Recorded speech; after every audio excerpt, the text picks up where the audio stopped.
Durablement Vôtre, l'entretien quotidien avec des femmes et des hommes de Lorraine et d'ailleurs, engagés dans une démarche de développement durable dans la sphère écologique, économique ou sociale. Lorsque parfois leur action se situe à l'intersection des trois sphères, elle ou il nous ouvre alors la voie d'un autre monde possible, vivant, viable et vivable. Durablement Vôtre, en partenariat avec les radios associatives de Lorraine. Aujourd'hui, nous évoquerons la photographie naturaliste, mais aussi d'autres sujets comme le végétarisme ou la pratique de la chasse. Le point commun entre tous ces thèmes étant bien sûr l'amour de la nature. Pas uniquement pour ce qu'elle est, aussi pour la nécessité de la maintenir riche et variée pour la propre survie de l'humanité. Une perception de l'urgence que l'on peut avoir, même lorsque l'on est très jeune. Nous sommes avec un amoureux de la nature, photographe naturaliste, pour l'instant amateur, blogueur, et il a 12 ans. Éric Mutschler, Durablement Vôtre. Victor Noël, bonjour. Bonjour. Merci de me recevoir chez vous. Quand je dis chez vous, c'est bien sûr la maison de vos parents, ici à Rombas, au nord de Metz, en Moselle, qui d'ailleurs, vos parents assistent à notre entretien. En préparant cette émission, Victor, vous m'avez autorisé à vous tutoyer. 12 ans et déjà une petite célébrité dans le milieu naturaliste, Victor. Oui, on va pas vraiment dire célébrité. Bon, c'est sûr que j'essaye d'être pas connu pour moi, mais d'être connu pour faire passer des messages. C'est ce que j'essaye de faire. Alors, ta passion, avant tout, Victor, c'est la nature, mais aussi la photo. Ouais, c'est vrai que la photographie naturaliste et la nature, ça va un peu avec, vu que la photo permet de sensibiliser les gens à la nature. Quand on prend un animal en danger pour divers problèmes, c'est bien de montrer cet animal-là en photo, de montrer ses causes en photo. Et je trouve que la photographie animalière, ça permet vraiment de sensibiliser les gens durant des expos ou des choses comme ça. Du 17 novembre au 20 novembre 2016 se déroulait en Haute-Marne la 20e édition du Festival international de la photo animalière et de nature de Montier-en-Der. Tu as profité de l'occasion pour rencontrer et interviewer des photographes, des naturalistes, des membres d'associations ou tout simplement des amoureux de la nature. Extrait de l'entretien filmé avec Vincent Munier. Quand tu prends en photo un animal que tu attendais depuis longtemps, quelle émotion ressens-tu ? C'est à l'intérieur, c'est très, ça remue, tu vois, c'est comme, on appelle ça aussi viscéral, il y a quelque chose de très profond, après avoir tant rêvé, tant attendu, ça m'arrive d'être très ému, donc du coup, comment ça se répercute l'émotion, ça peut être des larmes de joie, ça peut être un tremblement, enfin c'est assez variable, mais en tout cas c'est un moment que tu oublies, qui reste gravé, tu n'as même pas besoin de le photographier finalement, il est gravé là. Durablement Vôtre, Éric Mutschler. Au festival de Montier-en-Der, tu as ainsi interviewé des grands noms de la photo animalière comme Florence Dabnock, Fabrice Caez, Guillaume François, Laurent Balesta, Pascal Bourguignon, Marc Damblard et d'autres, comme Vincent Munier, l'un des meilleurs photographes animaliers au monde. Il est lorrain comme toi. Et toi, Victor, que ressens-tu lorsque tu prends en photo un animal ? C'est vraiment super. C'est vrai qu'on ressent encore plus d'émotions quand on est dans un affût depuis longtemps, quand on croit qu'il n'y a plus rien, et quand on s'apprête à partir, il y a je sais pas quel animal qui vient. C'est vraiment fabuleux. Être nez à nez avec un animal comme ça, c'est vraiment magique. Alors comment t'es venue cette passion pour la photographie naturaliste, Victor ? Eh bien, à 8 ans, j'ai fait un tour de l'Europe de l'Ouest.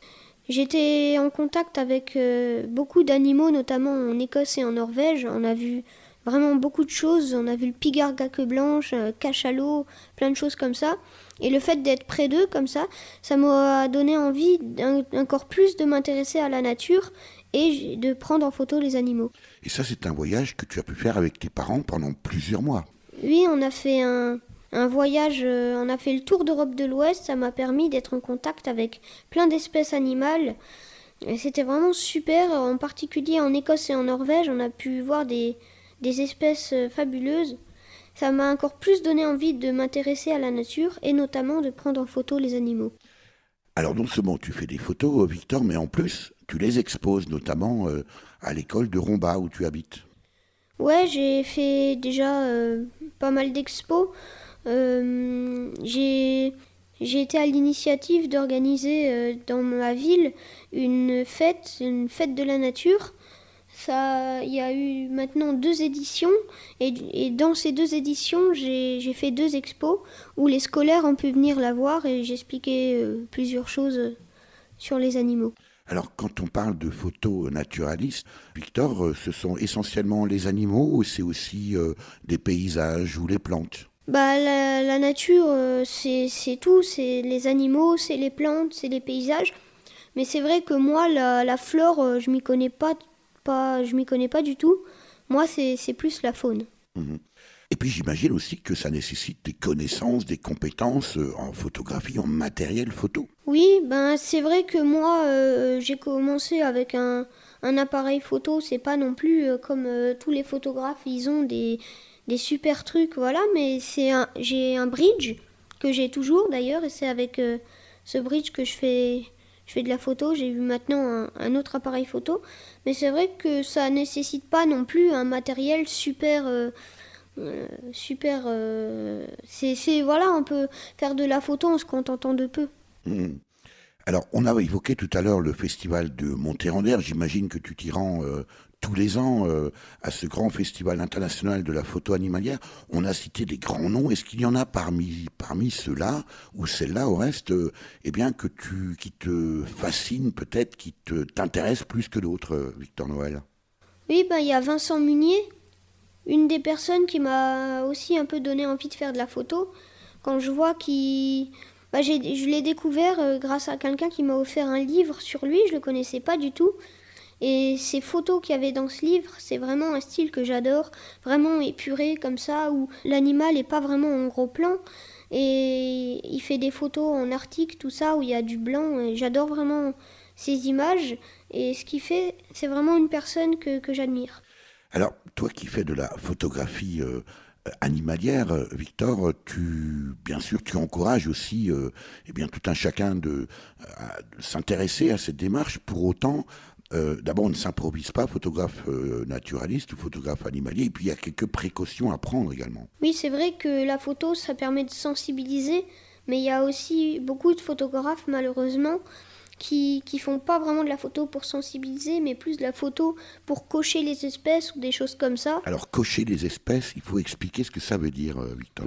Pour eux, voilà, ils ont un objectif, ils ont plusieurs espèces qu'ils veulent absolument prendre en photo, et pour cela, ils vont faire des choses pas très cool. Ils vont approcher des nids d'oiseaux, ils vont faire avorter des nichés, ils vont perturber les nidifications, tout ça, ils vont faire du dérangement. Et ça, malheureusement, il y a quand même pas mal de photographes qui le font. Et c'est vraiment quelque chose à éviter. Est-ce que ça veut dire, Victor, qu'il y a des photographes naturalistes qui finalement sont surtout là pour de la photo, mais pas forcément pour la nature ? Oui, ouais. Malheureusement, ils font la photo pour la photo, vraiment pour prendre en photo, et ils pensent pas vraiment aux dégâts qu'ils peuvent infliger.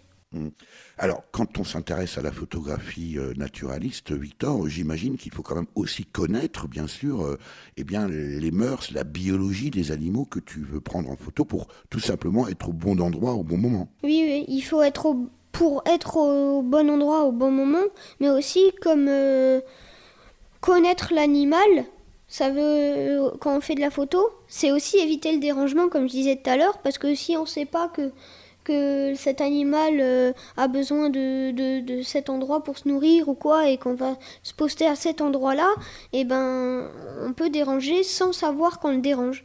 Et c'est vrai que chez certaines espèces, c'est mieux de le connaître quand on a envie de le prendre en photo. Jean-Claude Mensch, le maire d'Ungersheim en Alsace, connu pour être une commune en transition, a coutume de dire que les animaux sont ses amis et que lui, il ne mange pas ses amis. Qu'est-ce qu'il y a, Lisa? T'as pas cette côtelette d'agneau? Je peux pas manger ça, je peux pas manger un pauvre petit agneau. Ressaisis-toi un peu, Lisa, c'est de l'agneau, pas un agneau. Quelle différence il y a entre cet agneau et celui qui m'a fait des bisous? Celui-là a passé 1 heure sur le grill. Bart, mord délicatement. D'accord, Lisa, si tu veux pas de côtelette d'agneau, je peux faire des tas d'autres choses. Des cuisses de poulet, du rhum steak, des hot dogs. Attends voir. Lisa chérie, tu veux dire que tu mangeras plus jamais d'animaux de ta vie? Et du bacon? Non. Du jambon? Non. Des côtes de porc? Papa, tout ça, ça provient du même animal. Oh oui, c'est vrai, Lisa. Un animal magique, fabuleux. Je suis d'accord avec Lisa, manger de la viande, c'est mal. C'est ma côtelette. Éric Mutchler, Durablement Vôtre. Tu partages le point de vue de Lisa dans cet extrait du dessin animé Les Simpsons, Victor Noël. Ouais, c'est vrai, ça se passe souvent dans des repas de famille, cette histoire-là. On cache souvent la réalité aux enfants. Je connais quelqu'un, il a dit, ma fille, elle dit qu'elle mange pas d'animaux. Et les parents n'osent pas lui dire que quand elle mange de la viande, elle mange des animaux. Du coup, c'est vrai que je pense que si les enfants, beaucoup d'enfants sauraient qu'ils mangeraient des animaux quand ils mangent la viande, je pense qu'il y aurait beaucoup d'enfants qui voudraient devenir végétariens. J'imagine. Parce que toi, tu es végétarien, Victor. Oui. Alors, puisque ça, non seulement tu es végétarien, mais tu es végétalien. Explique-nous la différence entre végétarisme et végétalisme. Alors, le végétarisme, on mange pas d'animaux, on mange pas de poissons, on mange pas d'animaux en général. Végétalien, on ne mange pas d'animaux et on ne mange pas de sous-produits animaux. On ne mange pas d'œufs, on ne mange pas de lait, on ne mange pas d'encre de sèche, de choses comme ça. Et toi, tu es végétarien et végétalien depuis combien de temps aujourd'hui, Victor? Alors, je suis végétarien depuis 4 ans, depuis justement le Tour d'Europe, et végétalien depuis 3 ans. Qu'est-ce qui t'a amené à être végétalien aujourd'hui? C'est avant tout, je me suis dit qu'en étant végétarien, c'était un peu bizarre d'être végétarien sans être végétalien. Ça, c'était un peu contradictoire, sachant que manger des vaches pour moi, ou des bœufs ou des choses comme ça, et boire du lait, ça revient un peu au même, quoi. Du coup, je trouvais un peu contradictoire que j'étais végétarien mais pas végétalien. Est-ce que autour de toi, ta famille est également végétalienne et comment réagissent tes amis, ton entourage, ta famille peut-être élargie le dimanche, réunion de famille, on mange de la viande, comment ça se passe? Alors ma mère est végétarienne, elle aussi, elle est également végétalienne. Sinon, oui, avec la famille, ça se passe très très bien, j'ai jamais eu de problème. D'ailleurs, maintenant, ils arrivent même à cuisiner bien des choses végétaliennes. Non, il n'y a pas du tout de problème. En plus, c'est bon, quoi. Ouais, il n'y a pas de souci, il n'y a même pas de souci de santé, comme des gens pourraient le penser. Non, c'est vraiment... on mange bien, et puis il n'y a pas vraiment de problème là-dessus. En même temps, Victor, les végétaux, les végétaliens mangent bien sûr des végétaux, parce qu'il faut bien manger, évidemment. Et le cri de la carotte dans tout ça? Le cri de la carotte, oui, c'est souvent on dit ça. Les végétaux, ça n'a pas de système nerveux, c'est pas comme les animaux. C'est des choses qui vivent, mais c'est pas des êtres vivants. Du coup, le cri de la carotte, ouais, c'est pas très... Peut-être quand même que ce sont des êtres vivants, mais je comprends bien... Ils n'ont pas de système nerveux, voilà. Du coup, ils sentent pas la souffrance ni d'émotion. Ça, on n'en sait encore trop rien, hein, mais bon, c'est un autre débat. En même temps, est-ce qu'on peut imaginer, Victor, que bien tout le monde dans le monde, déjà beaucoup le font, beaucoup de peuples, beaucoup de pays, beaucoup d'habitants d'autres pays sont végétariens, mais est-ce qu'on pourrait imaginer, est-ce que tu souhaiterais que, on cesse tous de manger de la viande? Ouais, c'est vrai que ça serait quelque chose que j'adorerais. Malheureusement, je pense pas que ça va trop se passer. Il y a beaucoup de gens qui pensent que si tout le monde serait végétarien, il n'y aurait plus de vaches, il n'y aurait plus de cochons. Mais parce qu'on les tuerait vu qu'il n'y aurait plus de consommation. Mais moi, je dis pas de les tuer. On peut très bien les garder comme il se fait déjà, sans les exploiter. Ça se fait très bien déjà. Je vois pas pourquoi on ferait ça. Voilà. Alors, en même temps, Victor Noël, tu passes beaucoup de temps à l'extérieur, dans la nature, en forêt, pour précisément observer les animaux et puis faire de l'affût, de la photo. En même temps, tu dois constater, j'imagine, que parfois la nature est cruelle. Les animaux chassent d'autres espèces pour les dévorer, pour les manger. C'est pas non plus toujours des conditions d'abattage très très sympathiques. Voilà, comment tu gères, comment tu réagis à ça? C'est sûr que c'est pas toujours très sympathique, mais vous avez demandé à un loup d'être végétarien. Je pense pas que ça va trop l'arranger, sachant que il n'est pas fait pour manger que des végétaux. Il a pas le choix de faire ça. Nous, on a le choix. On n'est pas fait pour manger que de la viande. Du coup, on peut très bien se dire qu'on peut l'être. Après, les animaux, c'est autre chose. Enfin, on est un animal, mais on va dire les autres animaux, c'est autre chose. Est-ce que si déjà on modifiait les conditions d'élevage, peut-être d'abattage, est-ce que ça ne serait pas déjà un pas en avant, Victor ? Ah oui, ça serait un super pas en avant. Bah, on constate aujourd'hui, avec notamment les camarades de surveillance de L214. C'est l'association qui dénonce les conditions d'abattage dans les abattoirs. Et ben, il y a beaucoup de gens qui voient comment ça se passe, même dans des abattoirs où les animaux ont été élevés dans des élevages bio. C'est vrai que même si on améliorait les conditions d'abattoir, ça serait déjà un grand pas. Mais ce que j'ai un peu peur là-dedans, c'est que en modifiant les conditions d'abattoir, les gens vont se dire maintenant il y a plus de raison de devenir végétarien si ça se passe mieux pour les animaux, quoi. Alors tu évoquais les poissons, Victor, on en trouve aussi chez Picard. Picard, c'est une grande marque de produits surgelés, mais pas seulement. Petit poisson d'élevage, tu ne connais pas ton père. Petit poisson d'élevage, tu ne connais pas la mer. Petit poisson d'élevage, à peine né que te voilà déjà pas né.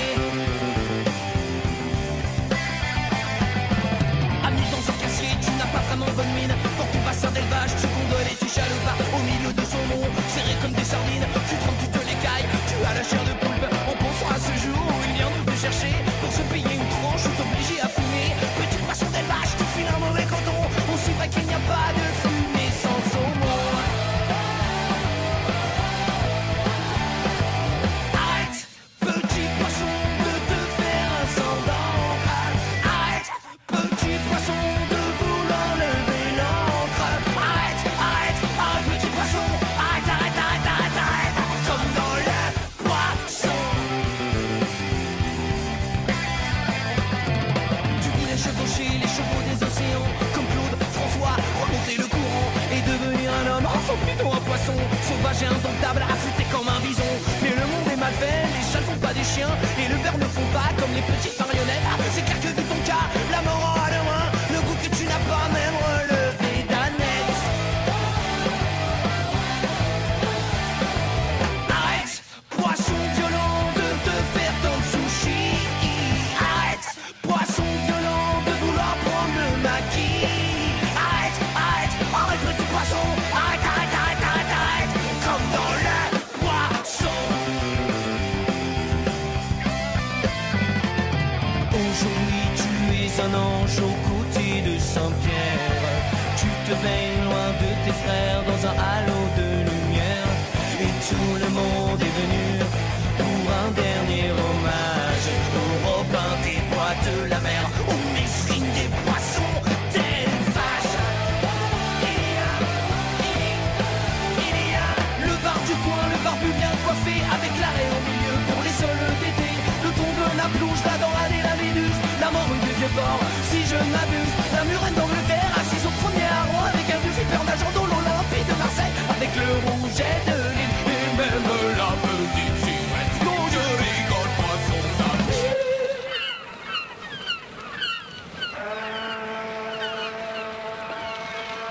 Durablement vôtre, Éric Mutschler. Les Fatals Picard, un groupe français fondé en 1998 avec ce titre PPDE pour Petit Poisson d'élevage, sorti en 2013 sur l'album 7e ciel. Toi, Victor, tu préfères laisser les poissons dans l'eau et les oiseaux dans le ciel? Oui, c'est vrai, je m'intéresse aux animaux en général, mais c'est avant tout les oiseaux, y compris les oiseaux des jardins. Les oiseaux des jardins, c'est les animaux qu'on va voir en premier, avant de faire tous ces affûts, avant de faire tout ça. C'est les oiseaux des jardins, je les aime bien, vu qu'ils mettent de la vie dans le jardin. Les gens peuvent pas apprécier les cris de corneille, les cris de je sais pas quel oiseau, mais moi je trouve que ça donne vraiment de la vie au jardin, j'adore ça. Quel est le premier animal qui t'a fasciné, Victor? Je rappelle que tu as 12 ans, que tu fais de la photo animalière, notamment, on viendra sur d'autres passions également. Quel est le premier animal qui t'a attiré? Le premier animal qui m'a attiré, c'est peut-être la huppe faciée, parce que c'est un bel oiseau, un peu rare dans nos jardins, bien que ça reste un oiseau des jardins. Une espèce migratrice. Ouais, une espèce migratrice, c'est insectivore, c'est un super bel oiseau. Il est assez grand, il a le bec noir recourbé, il est orange, noir et blanc, et c'est un oiseau que j'ai eu envie de photographier. Malheureusement, je n'ai pas pu le faire, mais on peut vraiment bien se contenter des oiseaux du jardin, c'est super. Et parmi les oiseaux des jardins, j'imagine aussi, Victor, que c'est précisément, tu viens de le dire, un bon moyen de s'initier aussi à la nature. Est-ce qu'il y a parmi ces oiseaux des jardins, eh bien, au-delà de la huppe-acier, qui est plutôt un oiseau des vergers, hein, est-ce qu'il y en a que tu affectionnes particulièrement et peut-être qui se laissent un peu plus facilement photographier que d'autres? Oui, j'aime bien le rouge-queue noir. C'est un oiseau qui a d'ailleurs niché chez nous tous les ans. Alors quand tu dis chez nous, c'est dans ton jardin? Dans mon jardin, oui. Il niche souvent dans les trous de façade, les choses comme ça. Mais le problème, c'est que comme les oiseaux, les oisillons vont sortir du nid, ils vont sauter du nid avant de savoir voler, ils vont facilement se faire croquer par des chats, ou des gens qui pensent bien faire vont les prendre en croyant qu'ils sont blessés, alors qu'ils ne sont pas du tout blessés, c'est normal. Et puis je crois aussi que tu as des conseils à donner, en particulier en hiver, parce qu'on sait bien que c'est une période difficile pour les oiseaux qui ne partent pas au chaud, au soleil. Et bien même chez les oiseaux, il y a des animaux qui ne partent pas en vacances. La migration, bien sûr. Des conseils particuliers pour précisément aider les oiseaux à passer l'hiver, Victor? Alors en effet, quand on fait de la photo, l'une des périodes la mieux pour observer les oiseaux, c'est bien l'hiver. Pourquoi? Même s'il y a beaucoup d'espèces, comme vous l'avez dit, qui sont parties en migration, il y a quand même une grande variété d'oiseaux qui restent. Et donc pourquoi l'hiver est bien pour observer les oiseaux? C'est bien parce que dès les premiers jours de gel où les oiseaux arrivent plus se nourrir, on peut installer les mangeoires. Des mangeoires où on peut mettre diverses choses, diverses nourritures pour différentes espèces. Est-ce que c'est aussi l'occasion précisément de les approcher peut-être un peu plus facilement pour faire de la photo, justement, Victor? Alors c'est vrai, les approcher en hiver, c'est sûr qu'il ne faut pas non plus en hiver essayer de faire des approches trop... parce que l'hiver c'est quand même une période assez rude pour eux, du coup il faut éviter de faire fuir des oiseaux, ça les fatiguera encore plus. Mais on peut très bien installer une mangeoire à côté de sa fenêtre, où on est sûr qu'il y aura beaucoup d'oiseaux qui vont venir près de chez nous. Alors, parmi les animaux que tu prends en photo, Victor, il y a bien sûr les oiseaux, ceux que tu évoques à l'instant. Comment ça se passe très très concrètement? Tu décides de passer une demi-journée ou une journée à faire de la photo. Comment ça se passe? Tu pars avec ton appareil, tu pars tout seul, tu as choisi un endroit. Très concrètement, raconte-nous comment tu procèdes. Bah, ça dépend. Les oiseaux des jardins, quand je vois que là, en ce moment, par exemple, il y a le rouge-queue à front blanc qui niche. L'année dernière, je me suis postée, l'année dernière aussi, ils ont niché. Je me suis postée près du nichoir et dès qu'il y en a un qui arrivait, j'essayais de le prendre en photo en vol. Bon, je pars pas tout seul comme vous l'avez dit dans la forêt ou je sais pas où, je suis toujours accompagnée. Bah oui, t'as 12 ans, hein. Voilà, je suis toujours accompagnée. Bon, dans le jardin, je vais tout seul, ça c'est plutôt logique. Combien de temps tu es capable de rester posté comme ça à l'affût d'un animal, un oiseau ou un autre animal, Victor? Bah, ça dépend aussi de la motivation du jour. C'est de l'espèce aussi qu'on veut observer. Non, on peut très bien rester une demi-heure jusqu'à 3 heures, ça dépend. Il t'arrive de rester 3 heures à attendre de pouvoir appuyer comme ça sur ouais, c'est dû arriver. Déclic. L'hiver notamment, je mets une tente d'affût près de la mangeoire et ça m'est arrivé d'attendre 3 heures qu'un rouge-gorge passe ou une chose comme ça. D'autres précautions à prendre, Victor, lorsqu'on installe des mangeoires? Oui, alors il faut pas mettre une seule mangeoire quand on choisit de nourrir les oiseaux. Il faut en mettre plusieurs. Pour quelle raison? Ben, ça évite des surplus, une masse d'oiseaux dans la même mangeoire qui pourrait apporter des maladies. Parce qu'ils se rendent compte qu'ils sont porteurs de maladies. Au niveau des fientes, tout ça, il faut nettoyer régulièrement les mangeoires. C'est la promiscuité de la mangeoire. Voilà. Et puis pour pas qu'il y ait de conflit au niveau des espèces, il faut varier la nourriture et varier les mangeoires. Pour quelqu'un qui, comme toi, est végétalien, je ne suis pas surpris du sujet que tu as souhaité aborder maintenant. Durablement vôtre, Éric Mutschler. On entend souvent qu'il faut réguler les populations de renards pour maintenir un équilibre. De quel équilibre parle-t-on? Je serais bien curieux de le savoir. Le renard est un prédateur. C'est un prédateur, c'est quelque chose de tout à fait naturel, c'est quelque chose d'écologiquement soutenable. Et on ne peut prétendre réguler un prédateur dès lors que c'est une espèce autochtone. C'est écologiquement non recevable. Le renard, de temps en temps, arrive à capturer un faisan ou une perdrix qui viennent juste d'être relâchés. Des animaux d'élevage qui ne connaissent rien, qui n'ont aucun apprentissage des écosystèmes dans lesquels ils sont relâchés.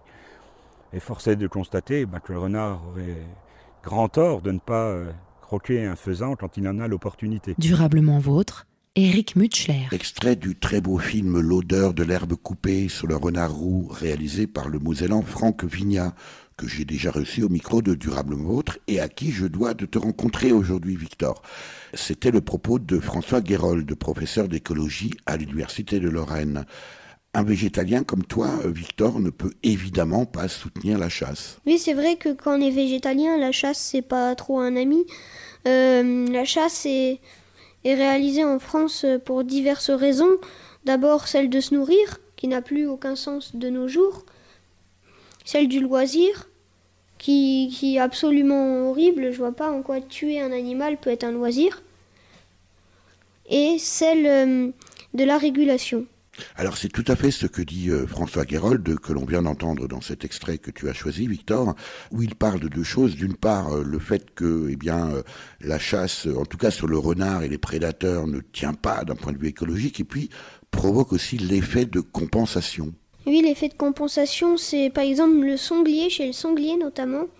Plus on va tuer une espèce, plus l'espèce se reproduira.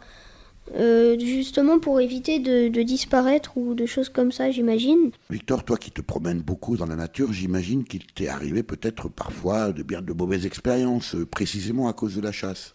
Oui, c'est vrai. Une fois, on était en train d'écouter le brame du cerf en automne. On a failli en observer un individu. Il allait débouler juste devant nous. À un moment, on a entendu un coup de feu. Donc on n'a pas pu observer le cerf et il s'est enfui plus loin. En préparant cette émission, Victor, tu m'expliquais que déjà la notion de régulation, on la remettait largement en question, mais surtout le fait que ce que tu contestes avant tout, c'est que la chasse soit un loisir. Oui, c'est vrai que même si la régulation devrait être importante et nécessaire, ce qui n'est pas le cas. Pourquoi on inscrit la chasse comme un loisir? Pourquoi il y a des rayons chasse dans les magasins de sport? Pourquoi être chasseur, ça serait pas un métier? Pourquoi il n'y aurait pas des chasseurs expérimentés avec vraiment qui prélèvent que un jour de semaine et qui est tous les jours de semaine, qui est la chasse à courre, qui est le déterrage, qui est plein de choses comme ça? Ça montre vraiment que la chasse, c'est vraiment... même si la régulation était nécessaire, il faudrait vraiment pas qu'elle se passe comme ça, quoi. La chasse génère beaucoup d'argent. Il faut acheter les fusils, il faut acheter les balles, il faut acheter les équipements, il faut s'occuper des chiens. Donc tout c'est ce qu'on appelle la sociologie de la chasse. C'est peut-être moins le fait de chasser un animal que précisément, puisque... Pourquoi ne pas faire appel à des professionnels, des gens dont c'est le métier? On voit bien que ça reste c'est un loisir parce que ça occupe beaucoup de monde et que ça draine beaucoup d'argent. C'est peut-être ça l'idée de la chasse. Docteur Noël, j'imagine que forcément, lorsqu'on n'est pas forcément très favorable à la chasse, on ne doit pas l'être non plus pour la tauromachie. Non, c'est sûr, la tauromachie qui, pour le coup, il n'y a pas d'argument comme la régulation, il y a juste la tradition et le loisir.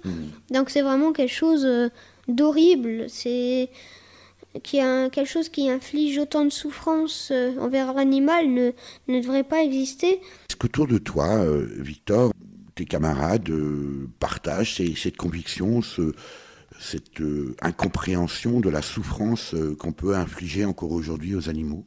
Bon, on n'en parle pas spécialement. C'est vrai que la souffrance animale ne plaît pas vraiment à grand monde, mais c'est sûr que non, c'est pas... Dans mon entourage, je suis, on va dire, le seul à avoir ces arguments. Au début de notre entretien, Victor, tu nous disais combien la photo naturaliste était importante pour sensibiliser nos concitoyens à la protection de la nature Et faire de la photo naturaliste est une activité que l'on mène plutôt en solitaire. Ce qui n'exclut pas que l'on peut aussi agir au sein d'une association comme par exemple la LPO, qui d'ailleurs est née contre la chasse, le thème que nous venons d'aborder. Comme nous l'explique Jean-Yves Schneider, responsable du groupe local LPO de Romba, la ville où nous sommes, au nord de Metz, en Moselle, et que tu as interviewé en 2014. C'est une association nationale qui avait été créée à l'époque pour protester contre le massacre des macareux qui se faisaient tirer au terrier par des chasseurs, évidemment, déjà. Et donc une poignée de passionnés a mis en place une association qui s'appelle la LPO. C'est une association de protection de l'environnement. Donc plus on est nombreux à faire partie d'une association, quelle qu'elle soit, plus c'est important et plus on a de poids. Quand on va voir les élus, les maires, les ministres, etc., on a plus de poids quand on dit, bah voilà, hein, on est à peu près 45 000 en France, la LPO, donc quand on dit, bah voilà, on représente 45 000 personnes, on est un peu plus écouté que si on n'était que 2 ou 3, quoi. Durablement vôtre, Éric Mutschler. Tu fais toi-même partie de l'association de protection de la nature, Victor ? Oui, la LPO, notamment la Ligue pour la protection des oiseaux, dont Jean-Yves Schneider fait partie. En tant que membre de la LPO et le groupe local de Romba, Victor, qu'est-ce que t'apporte cette association et qu'est-ce que tu y fais concrètement ? Le groupe local Romba Vallée de l'Orne a fait il y a quelque temps des panneaux de sensibilisation sur les oiseaux qui ont été installés dans Romba.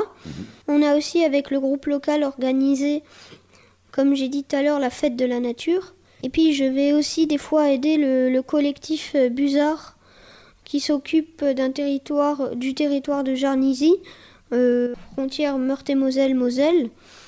Le busard cendré est un rapace migrateur. Et le problème avec ce rapace, c'est qu'il niche dans les champs. Il niche au sol, il niche dans les champs d'orge, en particulier de blé. Le risque, c'est que les petits du busard cendré passent dans la moissonneuse, tout simplement.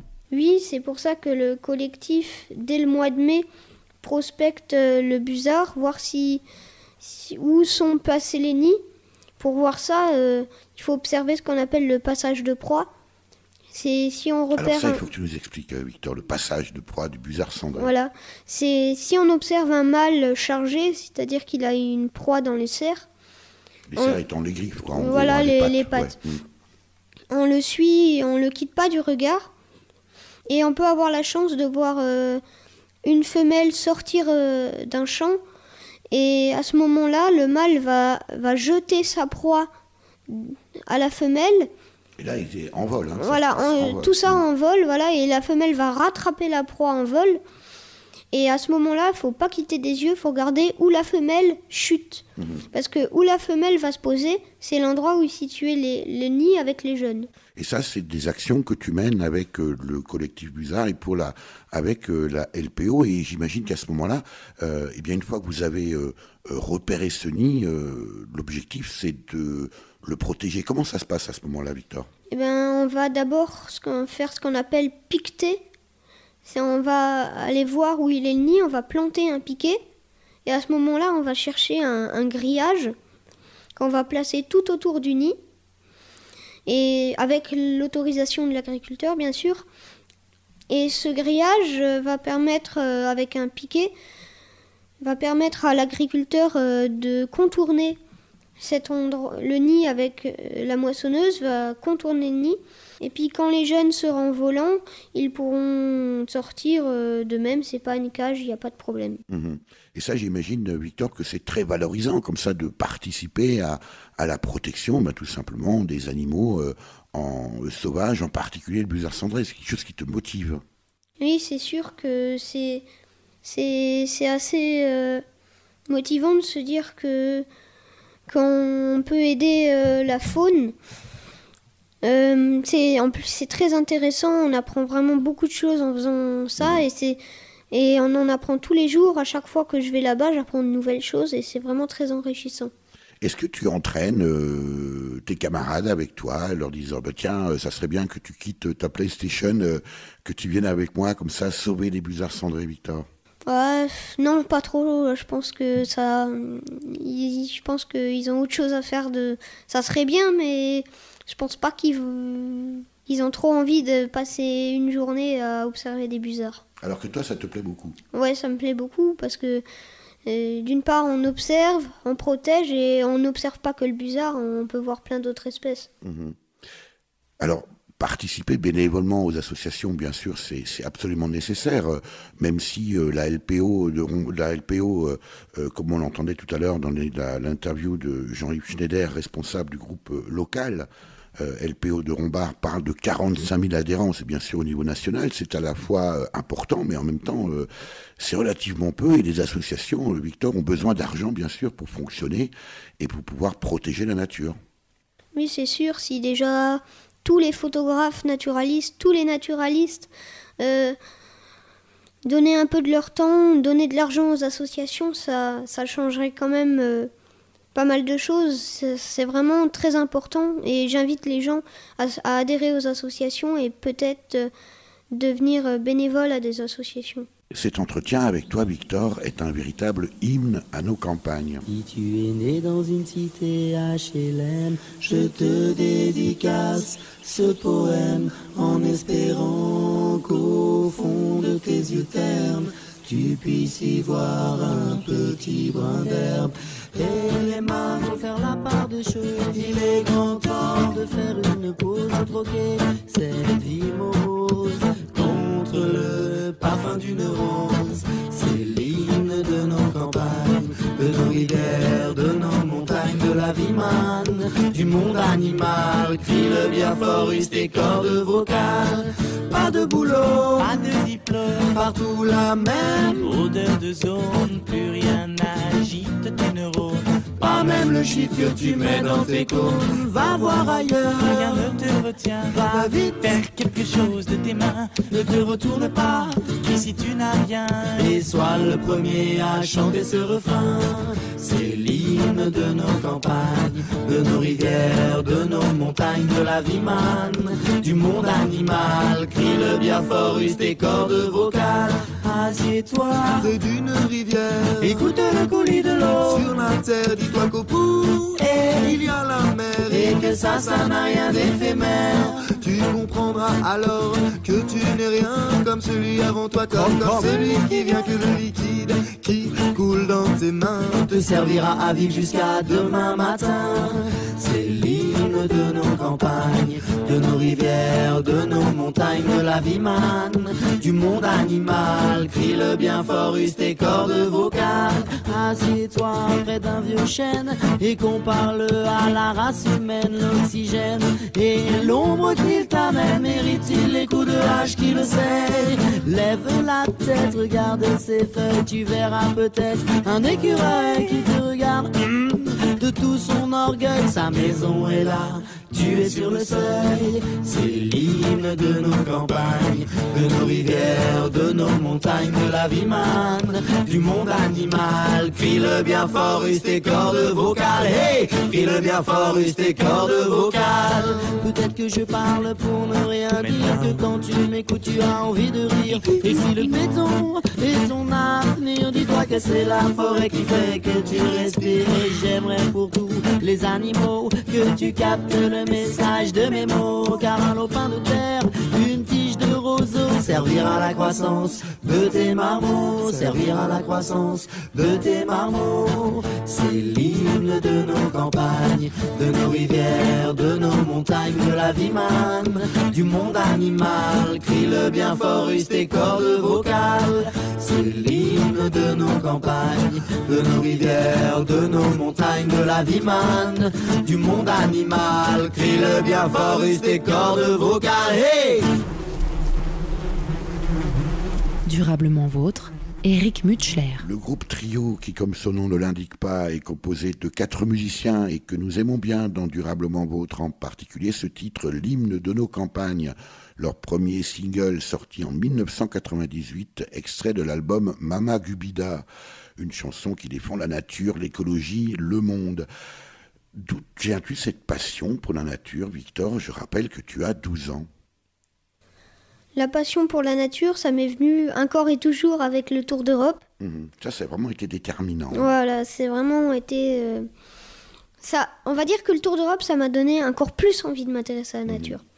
Mais la nature, les animaux, je m'intéresse depuis tout petit. D'ailleurs, quand j'avais 3 ans, je supportais pas quand on écrase des fourmis ou autres araignées dans la maison. Il fallait qu'on les mette dehors. Encore maintenant, d'ailleurs.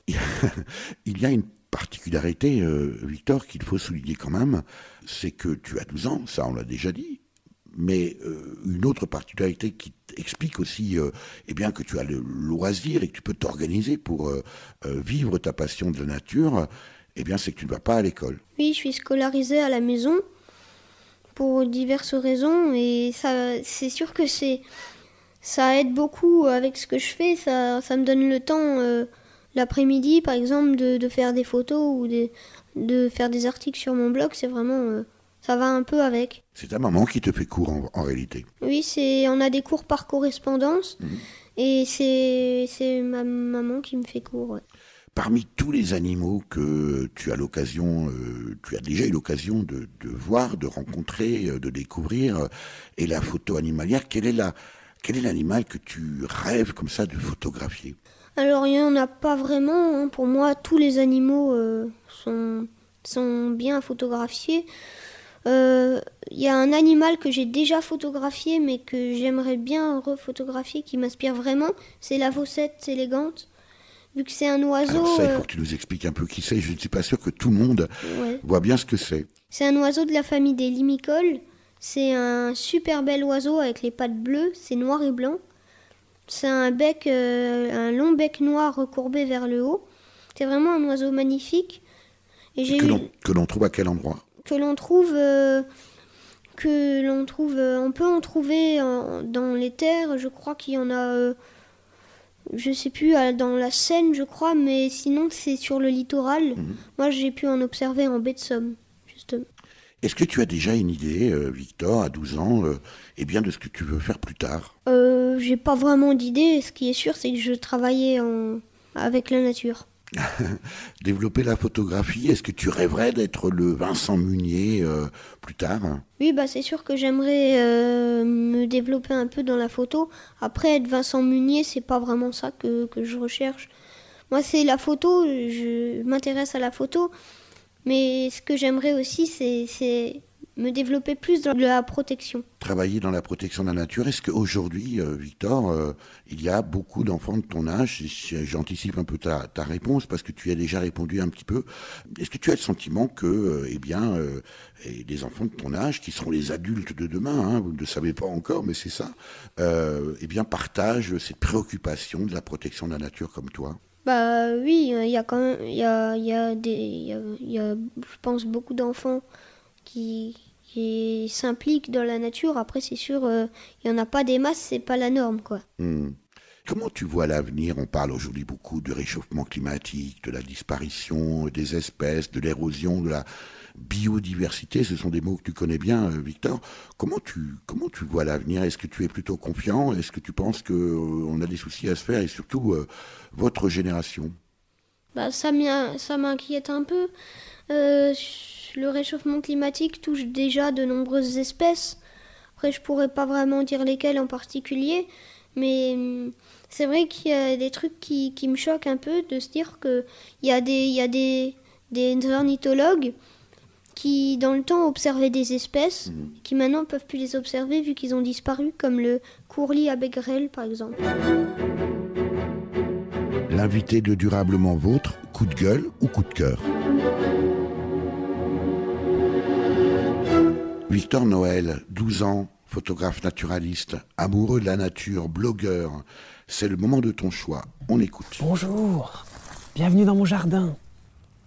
L'autre jour, il y a mon voisin qui regarde le lierre là, qui pousse sur mon grand bouleau, puis il me dit « Mais tu devrais l'arracher, sinon il va finir par étouffer ton bel arbre. » Alors je lui ai expliqué que c'était une très très très mauvaise idée.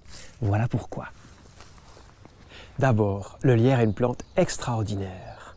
C'est une véritable liane, regardez. Une liane qui s'accroche avec des crampons solides à n'importe quel support. Objectif, grimper, grimper, grimper, grimper, toujours plus haut, vers le soleil. Du coup, le lierre, en fait, il abîme pas du tout son arbre. Il touche pas à l'écorce, c'est pas un parasite. Il utilise juste l'arbre comme support.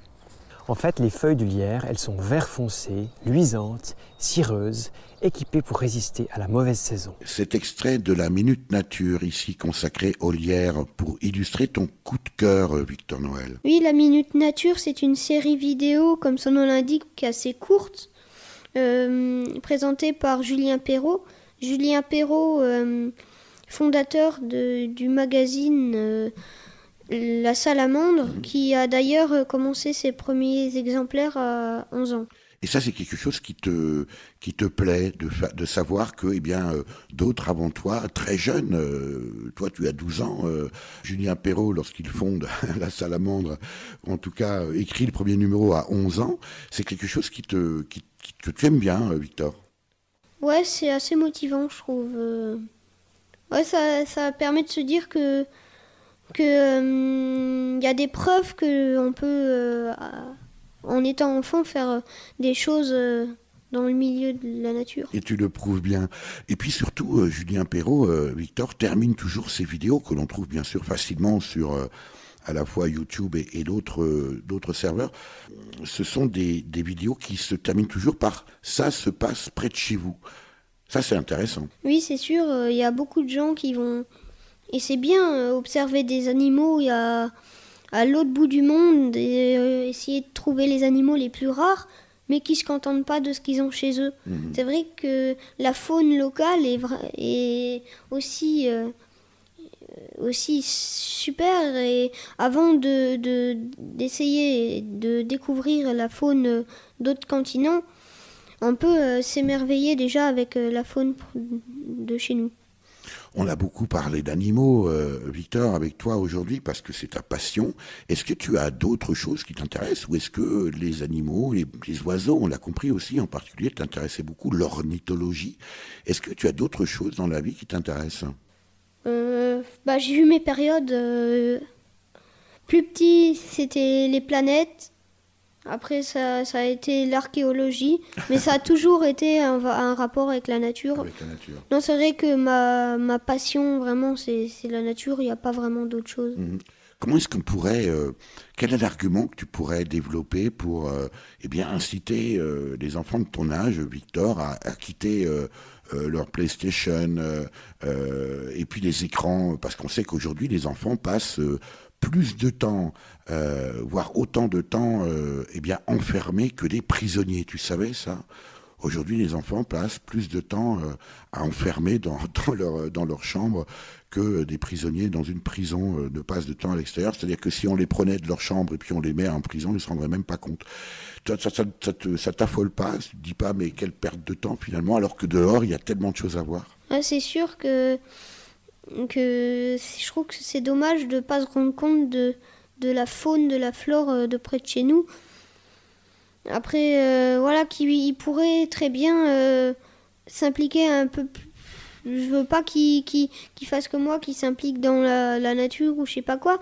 Mais c'est vrai que se soucier de la nature, c'est un peu se soucier de soi-même. Et justement, quand tu vois autour de toi les grandes personnes, les adultes, saccager la nature, ne serait-ce que, comme moi, en venant jusqu'ici à Romba, suivant une voiture, la fenêtre s'ouvre et puis la personne, jette comme ça des sacs de papier et des sacs plastiques, c'est des plus agaçants.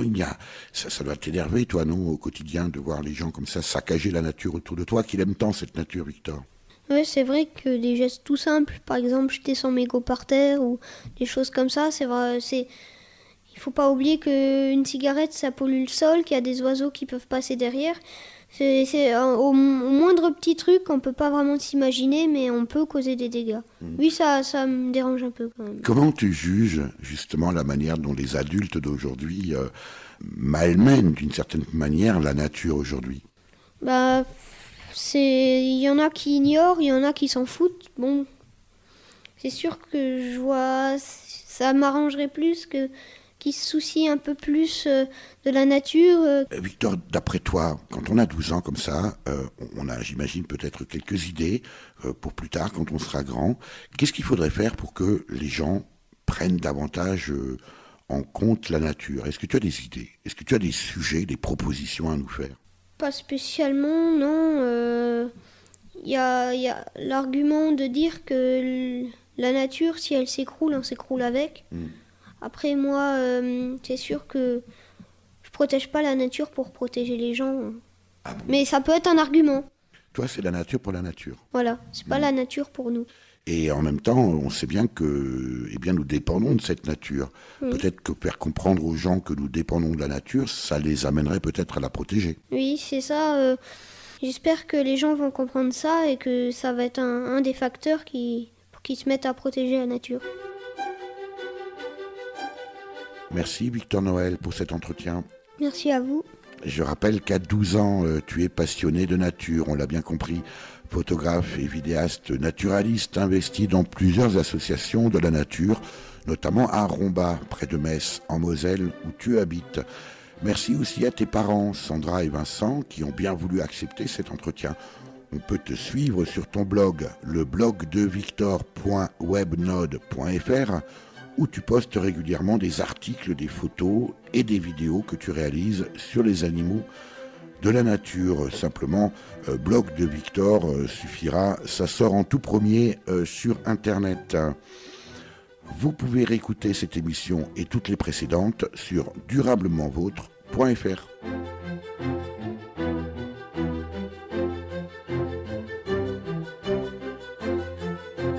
Pour réagir à cette émission, nous proposer des invités ou des sujets, écrivez-nous à contact@durablementvôtre.fr.